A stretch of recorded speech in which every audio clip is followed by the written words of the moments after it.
একাদশী special সাবুর recipe নিয়ে হাজির। প্রথমে মিছরি, গুঁড়ো দুধ, ড্রাই ফ্রুটস আর নারকেল কোড়া 4টে উপকরণকে ভালো করে মেখে নিতে হবে। এরপর ছোট ছোট বল তৈরি করে নিতে হবে। এরপর আগে থেকে ভিজিয়ে রাখা সাবু, এই সাবুটাকে কমসে কম 10 থেকে 15 মিনিট মতন ভেজানো ছিল, তাতেই কিন্তু এটা পুরো একটা আঠা আঠা ভাব চলে এসেছে।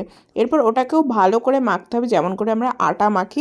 বড় বড় বল বানিয়ে ভেতরে কিন্তু আমাদের পুর ভরতে হবে ওই নারকেলের কোড়ারটা। দেন ভালোভাবে ওটাকে চারিদিক থেকে আটকে সাবুর আঠা ভাবটাতেই কিন্তু পুরো ডোটা রেডি হবে, কিন্তু এই স্টিকিটা গোল না হয়ে বারবার হাতে আটকে ছিল, তো এটা একটুখানি খেয়াল রেখে করবে। দেন এটাকে ভাপে বসাতে হবে। প্রথমে ওখানে তেল ব্রাশ করে নিয়ে ওটাকে ভাপ বসিয়ে দেবে 10 থেকে 15 মিনিট। তারপর ওটাকে নামিয়ে নেবে। তোমরা টুথপিক দিয়ে চেক করতে পারো যে এটা হয়েছে কিনা। দেন ওপর থেকে গরম দুধ দিয়ে দেওয়া হয়েছে। এটা আমরা বানিয়েছিলাম গোপালের জন্য একাদশীর দিন, ওটাই আমরা প্রসাদ খেয়েছিলাম। তো বাড়িতে অবশ্যই বানিও আর জানিও কেমন লাগলো খেতে। টাটা।